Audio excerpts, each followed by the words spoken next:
Assalamualaikum warahmatullahi wabarakatuh. Waalaikumsalam warahmatullahi wabarakatuh. Yang kami hormati Bapak Kepala SMA Negeri 20 Sipirok, Bapak Hairul Faiz Nasution SPT MSI. Yang saya hormati Bapak Ibu CGP Angkatan 9 Kabupaten Tapanuli Selatan. Kebetulan instansi sama SMA Negeri 20 Sipirok. Izin Pak, kami CGP Angkatan 9 akan melaksanakan tugas demonstrasi kontekstual modul 3.1 tentang wawancara pimpinan sekolah dengan tema pengambilan keputusan berbasis nilai-nilai kebajikan sebagai pemimpin. Di sini kami Pak sebagai CGP akan mengajukan beberapa pertanyaan. Mohon kiranya Bapak menjawab dari pertanyaan kami ini. Bagaimana Pak? Sudah bisa kita mulai Pak? Oh, boleh, silakan.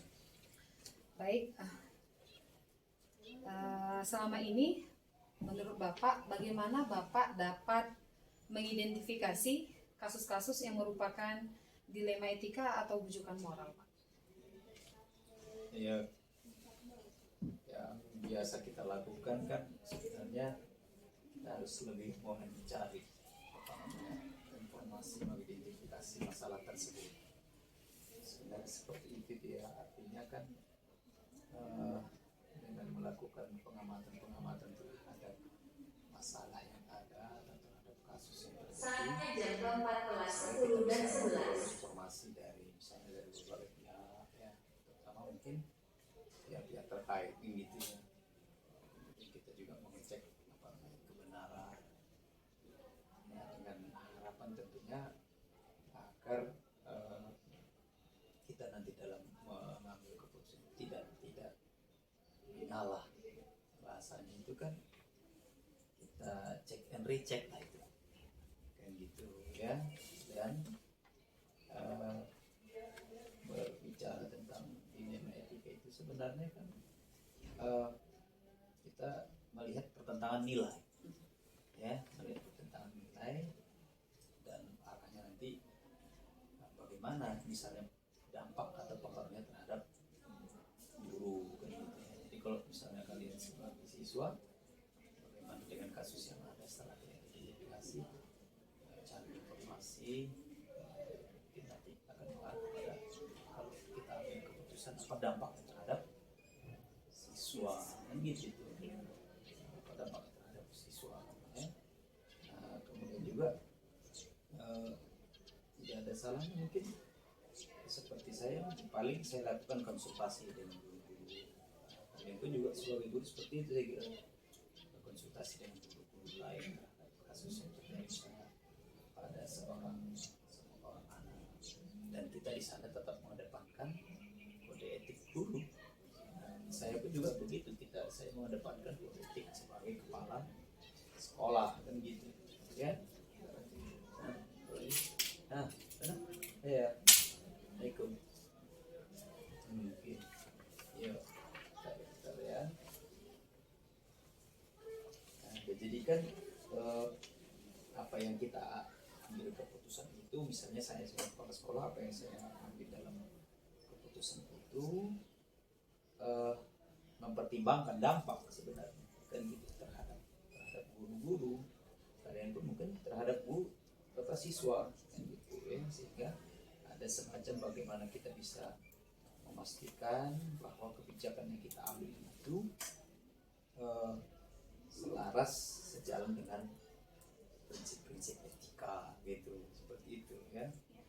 Baik Pak, kemudian untuk pertanyaan yang kedua Pak, selama ini bagaimana Bapak menjalankan pengambilan keputusan di sekolah, terutama untuk kasus-kasus di mana dua kepentingan yang sama-sama terkait bagaimana kita menjalankan pengambilan keputusan itu kan, yang pertama juga kita lihat dulu kira-kira misalnya apakah memang yang katakanlah kalau berkaitan dengan kepentingan, apakah itu Pak misalnya untuk kepentingan pribadi gitu atau untuk kepentingan kelompok begitu kan. Nah, jadi dalam konteks itu misalnya kalau seandainya untuk kepentingan individu atau mungkin untuk semua warga sekolah, maka kita akan lihat apa dampak yang terjadi terhadap misalnya kebijakan atau keputusan yang kita ambil. Dan itu artinya kita juga memang perlu pertimbangan tentang arah dari katakanlah dampak yang ditimbulkan dari pengambil keputusan itu terhadap pribadi atau terhadap kelompok misalnya, kan gitu ya. Dan biasanya kan kalau misalnya juga kita harus melihat terhadap efek dari yang timbul dari pengambilan kebijakan keputusan itu terhadap misalnya jangka panjangnya apa yang terjadi, mana dampak itu, gitu, ya. Nah, di samping itu juga kita sering juga melakukan misalnya pertemuan itu kan, kita bisa berdiskusi, bermusyawarah kan gitu. Barangkali mungkin ada pihak-pihak lain yang terkait kan gitu. Dan juga kita buat diskusi terbuka yang bisa memberi apa namanya masukan-masukan manfaat mungkin bagi bersama kan gitu ya, sehingga kita harus mengambil atau membuat seperti apa namanya kesepakatan itu, sehingga kita akan memperkecil resiko yang terjadi ataupun mungkin ya semuanya bisa menerima kan gitu ya.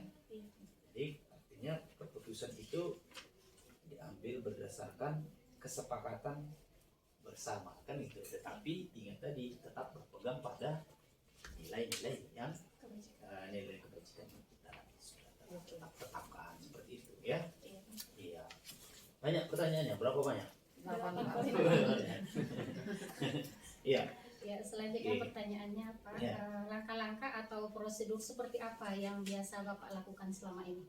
Ya. Jadi kan ini pun juga sebetulnya sifatnya umum, mungkin sebagai apa namanya pimpinan, walaupun kita sebetulnya bukan ahli manajemen, kita magister, kita bukan magister manajemen.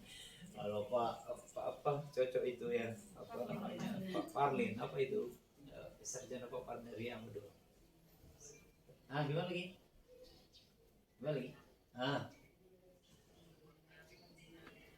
Oke.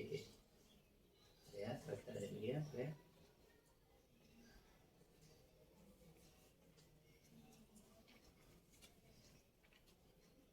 jadi sambil lalu ya.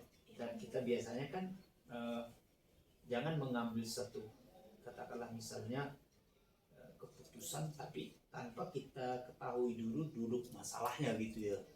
Jangan, berarti yang kita lakukan di dalam konteks itu kan bagaimana kita melakukan apa namanya analisis yang mendalam kan gitu kan, terhadap apa ya, terhadap masalah atau terhadap kasus itu sendiri kan gitu ya. Dan setelah kita cek tentu kita mungkin bisa pahami, kita bisa mengerti apa inti dari permasalahan yang sebenarnya kan di situ itu. Nah, ketika nanti misalnya kita meraba-raba, akhirnya pengambilan kebijakan keputusan yang kita ambil walaupun kadang bersama cenderung bisa menimbulkan apa namanya risiko kan gitu ya. Nah, jadi dalam konteks itu juga kita harus melihat misalnya setelah kita tahu inti permasalahan kan gitu ya, siapa yang terlibat di sana atau mungkin nilai-nilai yang ada pada kasus itu sendiri itu ya. Nah, sehingga lebih kita arahkan kepada bagaimana kita misalnya mengadakan pertemuan, mendiskusikan kan gitu dengan siapa ya, dengan guru-guru atau mungkin ada pihak-pihak terkait yang lain gitu, dengan dewan guru paling tidak kan gitu, sehingga kita bisa mencari solusi yang pas, solusi yang sesuai, yang tepat kan gitu ya. Ingat tadi dengan mengedepankan nilai-nilai etika dan juga mungkin kebijakan yang kita katakanlah di sekolah kita ini dalam hal mengambil keputusan tersebut kan gitu ya. Nah, kalau seandainya itu berkaitan dengan katakanlah saya sebagai pribadi, maka saya mungkin akan mau mengambil keputusan sendiri gitu karena berkaitan dengan pribadi saya kan gitu ya. Tetapi tetap bukan berarti mengabaikan nilai-nilai etika, tidak, tetap mempertimbangkan katakanlah misalnya baik buruk serta berdasar pada aturan yang berlaku. Itu dia. Karena tidak selamanya kadang harus kita minta dari yang lain. Ketika itu berhadapan dengan pribadi, masyarakat ambil keputusan sendiri dan juga tidak terlepas dari aturan yang berlaku. Bukan berarti mengambil keputusan sendiri ya suka-suka, enggak. Dan kita perhatikan nilai-nilai atau aturan yang berlaku, norma yang ada, sehingga tindakan kita tersebut itu ya betul-betul mungkin sebagai tindakan yang lebih bijak lah, lebih arif, kira-kira gitu ya. Udah berapa pertanyaan? Dicatatnya apa yang dia tadi kan? Catat, Ya. Pak. Terus apa lagi? Lanjut untuk pertanyaan berikutnya Pak. Ya. Hal-hal apa saja yang selama ini Bapak anggap efektif Oh. dalam pengambilan keputusan pada kasus-kasus dilema etika? Saya kira kan tadi udah kita singgung juga tuh, bagaimana kita bisa menganalisis secara dalam ya. Gitu, sehingga bahasa kita kan tahu betul duduk permasalahan gitu tuh. Itu yang paling penting terhadap guru. Misalnya banyak hal yang barangkali kita harus pahami betul, kita analisis betul secara mendalam tentang katakanlah masalah yang terjadi atau kasus yang ada kan gitu ya. Artinya kita lakukan identifikasi inti masalah dan nilai-nilai terlibat kan gitu ya. Ya mungkin kita bisa melakukan satu evaluasi ya sebagai katakanlah untuk mengambil opsi terbaik misalnya ya. Biasanya dengan cara seperti ini, pendekatan seperti ini kita bisa memilih pemecahan masalah atau solusi yang paling sesuai. Yang tadi tetap dengan mengedepankan prinsip-prinsip etika ya, dan juga mungkin nilai-nilai yang dianut oleh sekolah itu. Artinya kita juga harus melihat apa yang mungkin nilai yang paling baik yang berkaitan dengan keberadaan sekolah kita ini gitu ya. Oke ya. Parlin. Oh ini satu-satu ini nih ya. Oh gitu ya. Parlin, apa pertanyaannya Parlin? Hal yang merupakan tantangan Pak dalam mengambil keputusan kasus dilema etika Pak. Oh begini. Kalau kita mengacu pada pengambilan keputusan, kita jangan berharap orang semua pasti senang. Tidak seperti itu. Kalau saya boleh mengambil contoh lain, Rasul itu manusia terbaik di muka bumi ini. Gitu ya. Jangan melihat dari Rasul berarti nggak benar, bukan begitu. Dia sendiri manusia terbaik. Keputusan yang dia ambil, kan gitu kan, tidak disetujui oleh semua orang. Siapa itu? Terutama orang-orang kufar Quraisy itu nggak setuju, kan gitu ya. Nah itu harus kita pegang. Artinya apa itu? Jangan kita menganggap nanti nggak setuju. Akhirnya kita menunggu supaya dia setuju, supaya kita ambil keputusan. Oh jangan.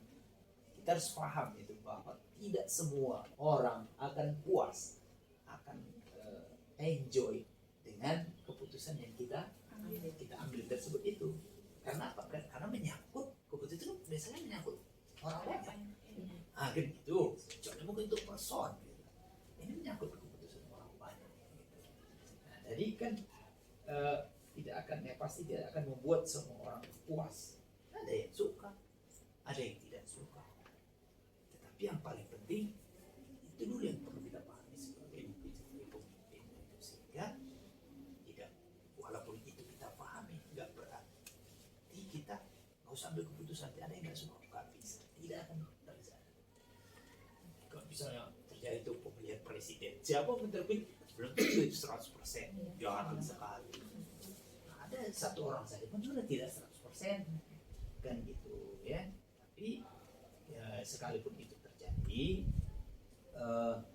tidak berarti kita katakanlah mungkin menyerah, kalah, ya sudahlah, ada nanti yang nggak setuju nih, nggak usah. Oh tidak seperti itu kan gitu ya. Selama misalnya kita mengedepankan bahwa keputusan itu untuk orang banyak, ya udah ambil risiko, nggak ada masalah. Jangan tadi menunggu soalnya bagaimana supaya semuanya setuju kan gitu ya. Ini kan barangkali ini keputusan yang kita buat itu berpihak pada banyak orang banyak kan gitu. Dan memang benar serta bisa dipertanggungjawabkan. Bukan berarti udah banyak ini yang setuju padahal salah. Oh jangan, enggak juga. Nah di situlah mungkin posisi kita. Kalau memang menyalah walaupun banyak yang setuju, jangan. Kan gitu, kita tetap etik. Kan gitu, kita tetap memiliki kode etik dalam mengambil kebijakan itu. Kan gitu ya. Jangan nanti misalnya saya pun mungkin sebagai kepala sekolah begitu ya. Bukan berarti misalnya keputusan ini keputusan banyak loh, jadi yang salah pun dianggap kan seperti itu. Bisa saja kami setuju sekolah ini dibakar, oh itu kan saya tidak setuju itu. Ini masalah kepentingan orang banyak. Orang banyak yang dimaksudkan masyarakat masih butuh ini loh, gitu ya. Tapi kita harapkan keputusan itu menyangkut keputusan untuk orang banyak, dan yang pasti tidak akan semuanya itu puas atau setuju. Tapi yang pasti keputusan kita ambil itu adalah sebagai sebuah kebenaran dan memang kita bisa dipertanggungjawabkan kan gitu ya. Jadi kan apa tantangannya di situ biasanya? Ya ada satu orang yang nggak setuju, itu tantangan. Makanya dia biasanya jangan kalah, presiden begitu nggak setuju, jangan gara-gara itu sehingga nggak ada kebijakan, jangan, jalan aja. Nah banyak juga orang mungkin tidak berani seperti itu. Apapun resiko itu kita tanggung. Andai kan misalnya sama itu dengan ancamnya, biarkan saja, gitu kan masalah. Tapi pasti kita tetap bertolak belakang kebenaran yang kita sampaikan itu bisa dipertanggungjawabkan kan gitu ya. Walaupun mungkin tantangannya terhadap pihak-pihak yang tidak suka ya. Tapi itu saya kira alamiah saja. Ada yang senang, ada yang tidak senang. Gitu. Jadi kalian pun nanti begitu di kelas gitu. Lihat yang ibu bapak putuskan itu sudah benar kok. Ini kan sudah kita lakukan identifikasi. Ini menyangkut orang banyak. Ya sekalipun ada yang nggak suka, biarkan aja. Kan gitu. Dan bahasanya cukup misalnya di dalam pemutusan, di dalam pengambilan keputusan itu berdaya. Di luar jangan lagi. Kan gitu. Ini kan sering terjadi di kan. Mestinya kalau misalnya kita rapat mungkin di situ, ya udah cukup di situ. Masalah seperti itu jangan lagi ya. Itu bapak itu kayak mana? Jangan, nggak boleh. Karena saya pun nggak seperti itu. Itu guru saya nggak aja. Cukup di situ gitu. Hanya kita bisa melihat bahwa yang kita jalankan itu baik kok, benar kok, kira-kira gitu ya. Dan itu menyangkut keputusan terhadap orang banyak. Jadi jangan nanti satu tidak setuju maka buyar. Oh jangan. Itu kan nanti akan berabe akibatnya itu. Kan gitu ya. Baik. Ternyata begitulah tantangan yang dihadapi ya Pak. Ya, ketika ya. kita membuat kebijakan itu, selama itu kebijakan itu menyangkut orang kebutuhan yang banyak, banyak, tetapi itu benar. bisa dipertanggungjawabkan dan benar, maka diambil saja walaupun ada orang yang tidak suka. Biarkan saja, Iya. kan gitu ya. Bahasanya itu kan anjing menggonggong lah itu. Kalau Iya. bilang berlalu, Iya. biarkan saja. Dan nggak perlu dibahas itu. Ini nggak bisa jalan. Terus kita berpikir, mungkin di satu sisi mudah-mudahan anak saya ini sadar, kayak gitu. Iya. Kan gitu, mudah-mudahan guru saya ini sadar. Itu tadi, dan kita tetap memberikan yang terbaik untuk yang benar, bukan untuk secara pribadi, kan gitu ya. Baik Pak. Selama ini misal Pak, kalau ada kasus, apakah Bapak memiliki sebuah tata kala atau jadwal tertentu dalam sebuah penyelesaian kasus dilema etika? Apakah Bapak langsung menyelesaikan di saat itu atau memiliki sebuah jadwal untuk penyelesaiannya? Bentuk atau prosedur seperti apa yang Bapak lakukan Pak? Jadi begini tuh, kalau ada kasus, ada masalah, kita mana bisa kita jadwal itu? Kan kalau saya menjadwal menyelesaikan kasus atau permusuhan segini jam segini kalau ada kasus.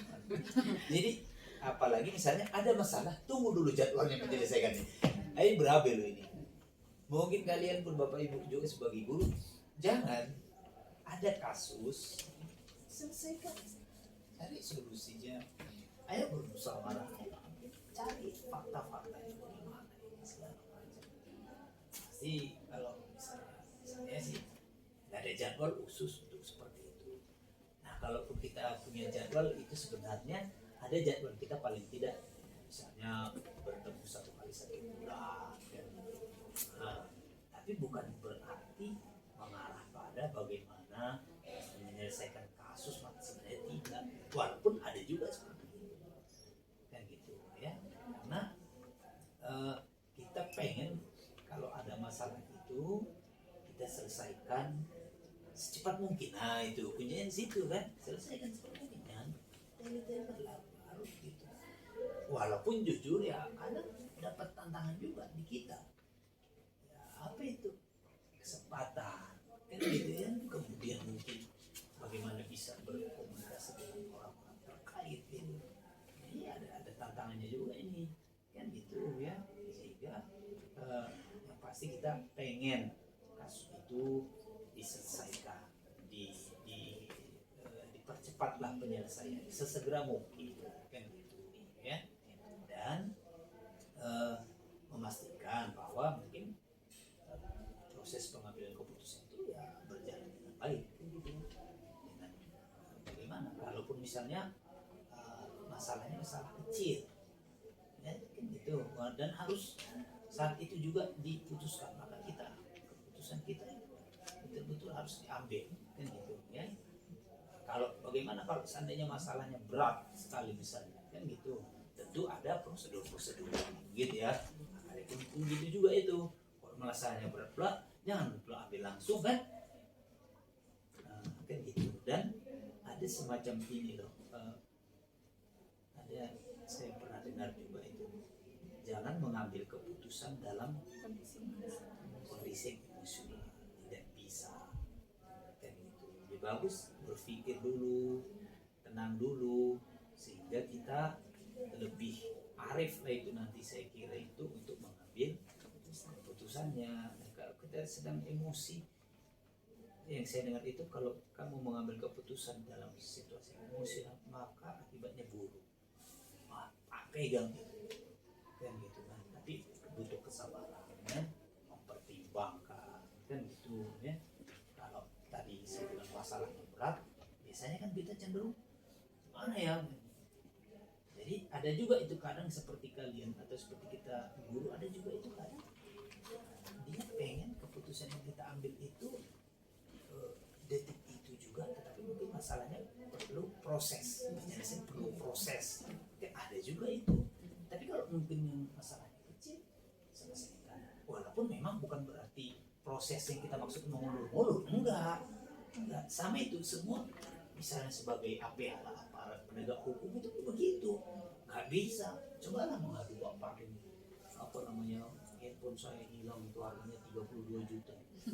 Oh iya. Baik, makasih akan kamu sih. Mana begitu? Apa buktinya? Dicari dulu. Apa buktinya? Di mana kejadiannya? Siapa yang bapak curigai?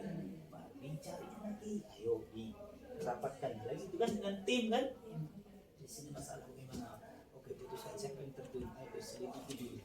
Baru dipanggil orangnya. Itu prosedur. Nggak bisa kalau ini diputuskan. Oh, yang malingnya ini. Oke, langsung tangkap saya gitu. Gimana itu? Saya di pemurabaan. Tangkap. Ya bisa begitu. Bisa sangat berat. Gitu. Semua saya kira sama. Penanganan itu artinya intinya di sini kalau dia misalnya berat maka melibatkan banyak pihak tentunya ya, harus mungkin melalui prosedur kan gitu ya, sehingga dengan prosedur yang kita tetapkan katakanlah mungkin kita bisa berkonsultasi dengan berbagai pihak kan yang terlibat kan gitu ya, sehingga di dalam hal pengambilan keputusan itu lagi kira-kira. Baik Pak, untuk pertanyaan selanjutnya, kira-kira adakah seseorang atau faktor apa yang selama ini mempermudah atau membantu Bapak dalam pengambilan keputusan dalam kasus-kasus dilema etika? Gitu ya. Iya, jadi kan tapi ini kan banyak pihak atau yang membantu kan, terutama keberadaan kalian dalam penyelesaian masalah itu nggak bisa kita pungkiri.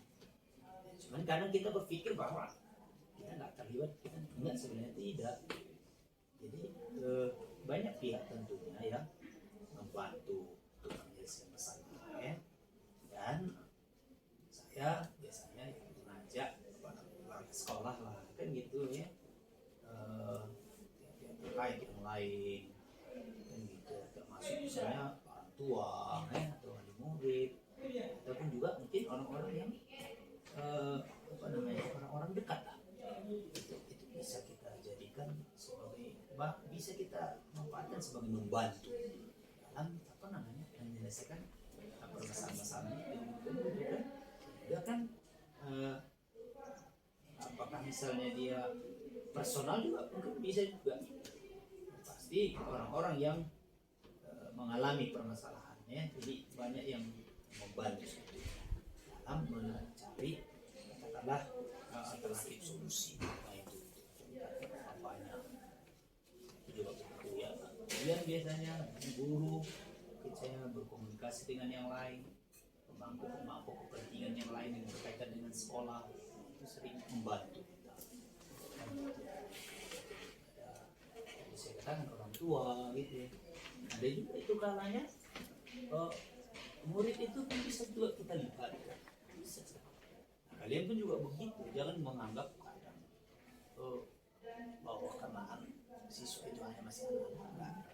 Belum tentu juga. Dia bisa saja memberikan ide-ide yang cemerlang, bisa saja. Pak, seperti ini kalau begini. Itu kan bagus tuh. Tidak berarti misalnya dia hanya tidak tahu apa-apa ini. Sekarang kan anak-anak lebih tahu daripada kita ini. Tapi jangan ada semacam anggapan image bahwa saya kan orang tuanya lebih paham. Iya kan? Terkadang anak-anak ini punya wawasan yang lebih luas dibanding kita. Sangat. Iya. Jadi kalau tadi yang pertanyaan si Pak tadi, sebenarnya kan dia seringkali orang ingin mendapatkan katakanlah misalnya keputusan tapi yang memihak kepada dirinya. Iya. Itu nggak boleh, Diri sendiri. nggak boleh itu. Nah, kadang-kadang udah kita misalnya bisa saja itu udah disampaikan dan ngotot. Jadi kecuali untuk keputusan untuk orang banyak tetapi benar. Ini misalnya sudah salah, ngotot pula. Padahal untuk kepentingan pribadi itu nggak boleh. Dulu pernah saya, mohon maaf saya sampaikan ke Pak Agis itu, kalau misalnya memberikan saran, jangan mengarah kepada kepentingan pribadi, nggak boleh, kan gitu, jangan, tapi untuk kepentingan bersama, ayo, silakan, itu bagus. Nah kalau seandainya pun sekalipun salah, tapi semua sepakat dalam arti tidak menimbulkan gangguan, oke lah mungkin bisa kita pertimbangkan. Ini nggak fatal, udahlah salah untuk kepentingan pribadi. Ini kadang-kadang sering ya mungkin bisa jadi sifat manusia kita itu muncul kan sering itu terjadi, tapi tidak menjadi pengalaman biasa karena dia juga punya pemikiran. Cuman harapannya tadi itu bagaimana janganlah usulkan. Nah, kita pun misalnya saya punya atasan, kita pun nggak pernah mengusulkan yang kepentingannya untuk kita, nggak mau kita. Apa? Sehingga dia punya semacam bahan untuk memutuskan yang terbaik. Kenapa rupanya kalau kita berikan kebijakan pengambil terhadap kepentingan individu, ruwetlah negara ini, gitu. Ruwetlah. Sanksi kebutuhannya seperti ini, oke. Kan seperti ini 2 macam tuh, yang 3 macam, banyak tuh. Wah, 1 lagi jenisnya, 5 macam, gawat kayak ini negara, kacau balau lah itu. Begitu, sehingga bahasanya begini tuh. Kalau kita berada di suatu tempat ngikut, sama dengan anak-anak. Memang situasinya habitnya misalnya kita di sini berdisiplin ya banyak yang nggak mau disiplin banyak. Tapi jangan kita buyar gara-gara yang janganlah kan gitu. Apalagi misalnya dikasihnya saran-saran atau dibuatnya masalah yang memang untuk kepentingan dirinya dia sendiri. Ya. Oke, jadi itu yang tadi kita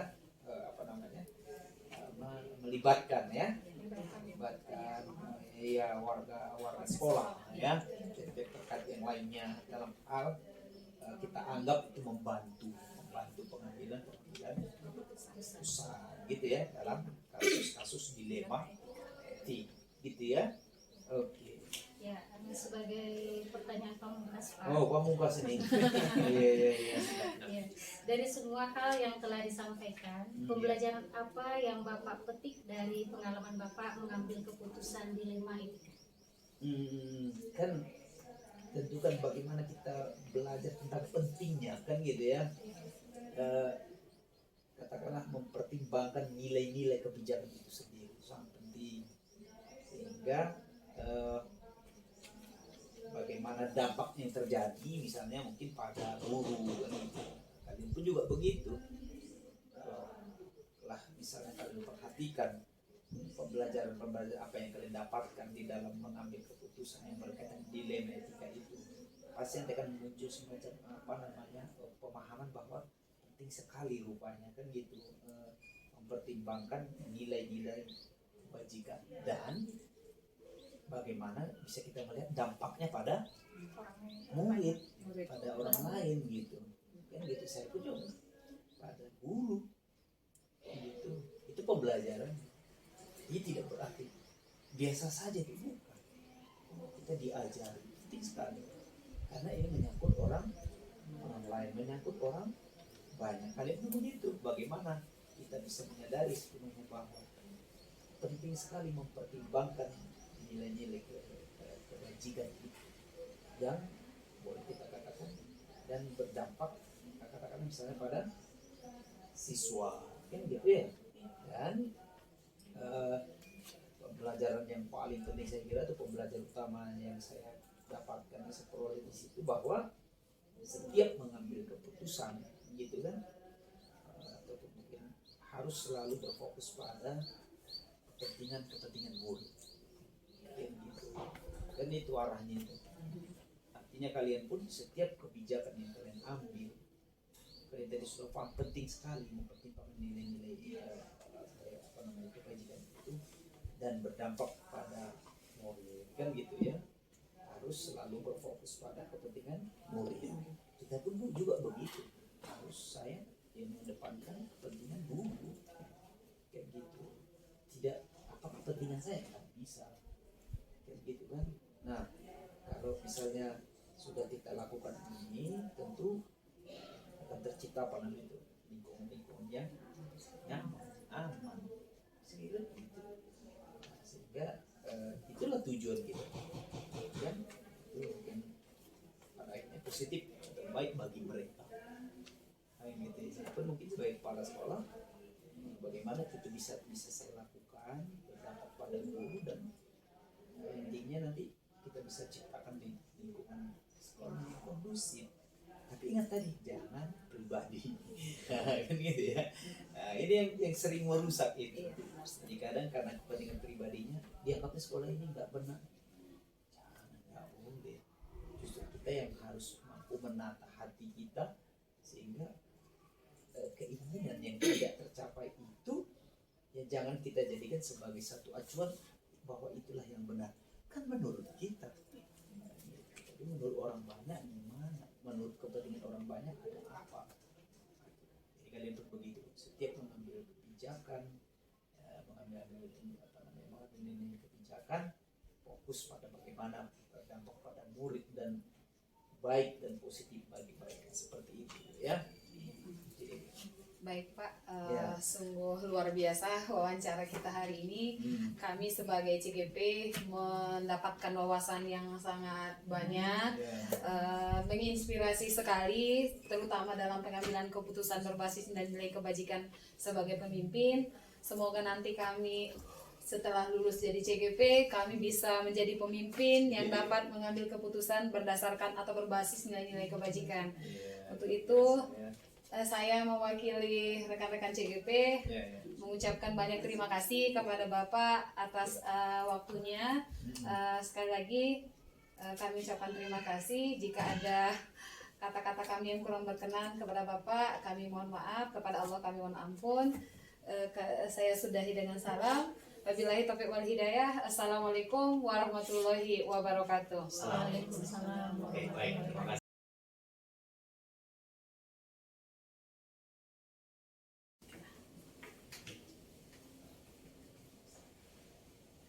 Assalamualaikum warahmatullahi wabarakatuh. Waalaikumsalam warahmatullahi wabarakatuh. Izin ya Pak, kami CGP Angkatan 9 dari Tapanuli Selatan, instansi SMA Negeri 12 Pirop, izin untuk melakukan wawancara dengan Bapak Kepala Muhammad Khair Sahbana SSI selaku Kepala SMKS Matra B Sipirop.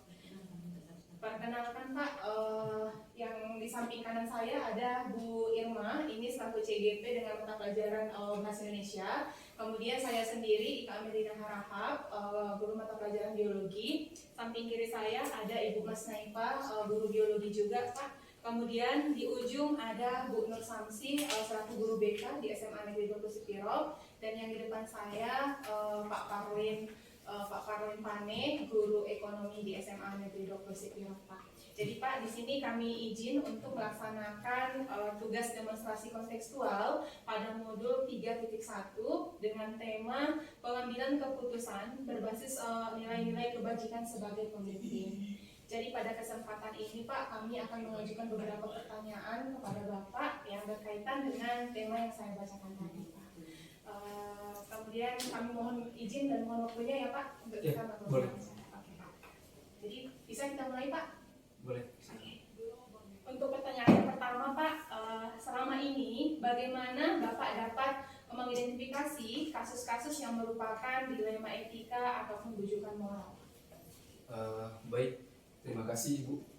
Untuk kita bisa mengidentifikasi sebuah kasus yang berkaitan terkait dilema etika ya, dan bujukan moral, maka kita perlu untuk menganalisis situasi. Pertama kita menganalisis situasi yang ada sehingga kita bisa mendapatkan tanda-tanda dari situasi tersebut, di mana ketika tanda-tanda kasus dilema etika itu terdapat beberapa pihak yang tentunya memiliki pandangan yang berbeda gitu kan, terkait benar atau salah sebuah kasus gitu kan, ataupun sebuah situasi atau peristiwa itu. Nah, ketika terdapat perbedaan inilah, maka kita bisa mengidentifikasi bahwasanya telah terjadi kasus dilema etika ataupun bujukan moral itu. Mungkin seperti itu. Oke Pak, pertanyaan berikutnya ya. Selama ini Pak, bagaimana Bapak menjalankan pengambilan keputusan di sekolah, terutama untuk kasus-kasus di mana dua kepentingan yang sama-sama benar atau sama-sama mengandung nilai kebajikan? Baik, untuk mengambil sebuah keputusan ataupun kebijakan di sebuah sekolah, tentunya kita perlu mencermati dan juga memperhatikan beberapa hal. Yang pertama, kita perlu mencermati nilai-nilai yang kita pegang teguh di sekolah, seperti visi misi sekolah kita apa, kemudian regulasi yang ada di sekolah kita apa aja, sehingga ketika kita sudah mengetahui itu bisa lebih memudahkan kita dalam mengambil sebuah keputusan. Dan tentunya kita juga harus melewati sebuah penelitian gitu kan. Sebuah keputusan juga harus kita teliti dulu dampaknya bagaimana ke depan. Apakah hanya bersifat sementara atau bisa berkelanjutan yang kita ambil itu keputusannya. Kemudian juga apakah keputusan itu bisa menciptakan masalah baru atau tidak. Nah, setelah kita melakukan penelitian ini ataupun analisis ini, maka kita bisa mendapatkan gambaran yang lebih baik tentang keputusan itu, selain tadi kita memahami tentang sekolah kita. Dan juga tentunya kita tidak lupa memperhatikan, perlu kita musyawarahkan dengan orang-orang yang terlibat dalam dilema ataupun kasus itu tadi. Kita musyawarahkan dengan orang-orang yang terlibat tersebut, sehingga kita bisa mendengar pertimbangan dari berbagai aspek, dan juga tidak lupa kita memperhatikan regulasi dari sekolah, regulasi peraturan yang ada di sekolah. Gitu. Baik Pak, yang saya tangkap tadi yang dilakukan oleh sekolah yang pertama adalah menganalisis dulu kasusnya, kemudian mengadakan penelitian, setelah itu musyawarah dan mempertimbangkan regulasi dari sekolah. Baik Pak, untuk pertanyaan selanjutnya, menurut Bapak langkah-langkah atau prosedur seperti apa ini Pak yang bisa Bapak lakukan selama ini berkaitan dengan kasus tersebut? Terkait langkah-langkah, yang pertama kita identifikasi dulu kasusnya itu seperti apa, terkait misalnya kompleksitasnya, apakah kompleks atau sederhana, kemudian siapa aja yang terlibat, sehingga kita bisa menetapkan prioritasnya, ini mau kita langsung tindak atau bisa kita tunda. Yang pertama, kemudian juga kita misalnya kasusnya ini adalah kasus yang punya dampak besar bagi sekolah, maka harus kita tindak cepat, sehingga kita perlu untuk mengumpulkan informasi, mengumpulkan data dan juga punya regulasi yang relevan tentang kasus ini, sehingga bisa memudahkan kita. Dan kemudian setelah terkumpul informasinya, maka kita langsung bisa bermusyawarah dengan tim ataupun rekan-rekan kita sejawat yang ada di sekolah dan bisa muncul untuk mengambil keputusan. Pak, berikutnya hal-hal apa saja mungkin yang selama ini Bapak anggap efektif dalam pengambilan keputusan, terutama pada kasus-kasus yang dilema etika yang sama-sama banyak pada saat yang bertentangan? Yang saya anggap efektif, yang pertama, bisa efektif itu jika sesuai dengan nilai-nilai sekolah kita dan juga bisa kita pertanggungjawabkan. Jadi kita perlu memahami pedoman sekolah kita dan regulasi yang ada di sekolah kita, dan juga tentunya nilai-nilai yang kita pegang teguh di sekolah. Itu membantu kita untuk lebih efektif dalam mengambil sebuah tindakan terkait dilema etika tadi. Itu saja. Oke, pertanyaannya Pak, hal-hal apa saja yang selama ini merupakan tantangan dalam pengambilan keputusan pada kasus-kasus dilema etika? Terkait tantangan, mungkin terkadang di waktu, karena kan kita dituntut untuk mengambil sebuah keputusan itu tidak hanya tepat tapi juga cepat gitu kan. Jadi mungkin terkadang kita terkendala di waktu, tekanan waktu itu tadi, dimana kita perlu waktu juga kadang untuk mempelajari lebih lanjut ataupun mengumpulkan informasi-informasi lebih lanjut terkait itu. Jadi mungkin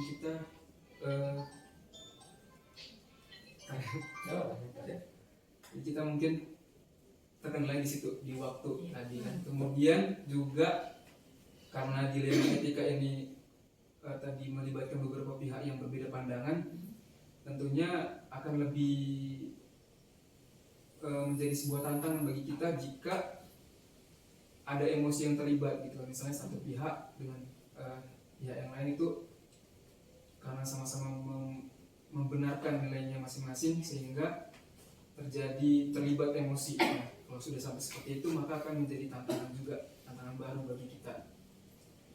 Mungkin itu saja untuk tantangannya. Selain waktu juga tadi ada. Oke. Halo, assalamualaikum. Dek. Ya bentar lagi masih ada wawancara bentar. Ya. Assalamualaikum.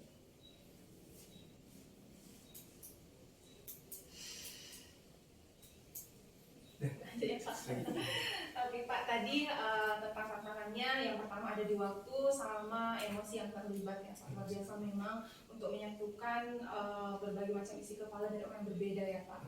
Oke, kemudian Pak, apakah Bapak memiliki jadwal tertentu dalam sebuah penyelesaian kasus dilema etika? Apakah Bapak langsung menyelesaikannya di tempat atau memiliki sebuah jadwal untuk menyelesaikannya? Bentuk atau prosedur seperti apa yang akan Bapak jalankan? Kalau terkait waktu, sepertinya nggak ada waktu khususnya gitu kan Bu. Jadi nggak ada waktu khusus karena kan kita nggak tahu kasusnya kapan gitu kan, jadi nggak ada waktu khusus lah di minggu pertama ataupun minggu terakhir, nggak ada. Tapi ketika kita mendapatkan ataupun menemukan kasus dilema etika ini, maka kita akan langsung mengidentifikasinya, gitu kan.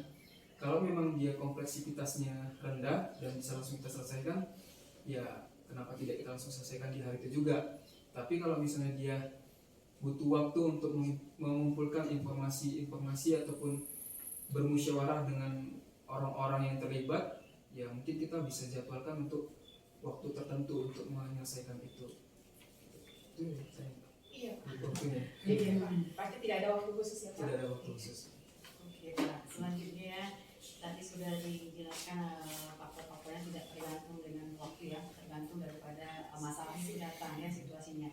Kemudian kira-kira adakah adakah faktor-faktor yang lain yang bisa dilakukan untuk mempermudah atau membantu Bapak dalam pengambilan keputusan dalam kasus-kasus dilema etika tersebut?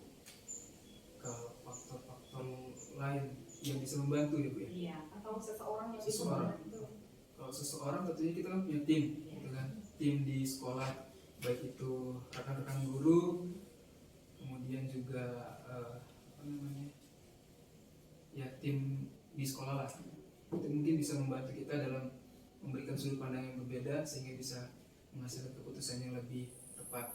Kemudian juga kita bisa berkonsultasi dengan konsultan pendidikan misalnya kan. Nah, tentunya ada beberapa sekolah yang punya konsultan pendidikan, dan salah satunya kita juga punya konsultan pendidikan.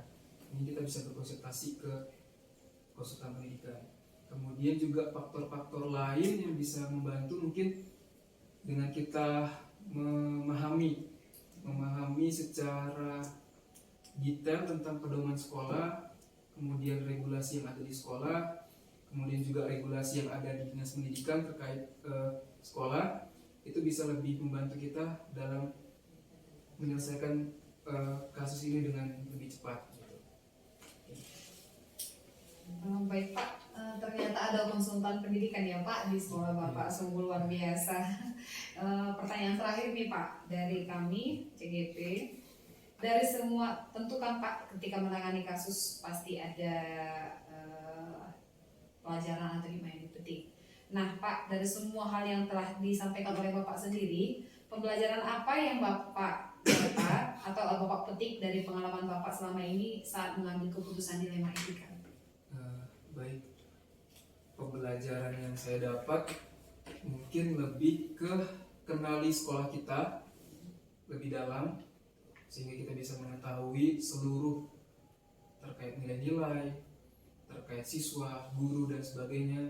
Kemudian juga kita perlu untuk menyatukan hati seluruh warga sekolah, terutama guru-guru terlebih dahulu, bermusyawarah sehingga nanti bisa muncul kreativitas dan juga fleksibilitas dalam menyelesaikan setiap kasus ataupun tantangan yang dihadapi sekolah. Mungkin seperti itu.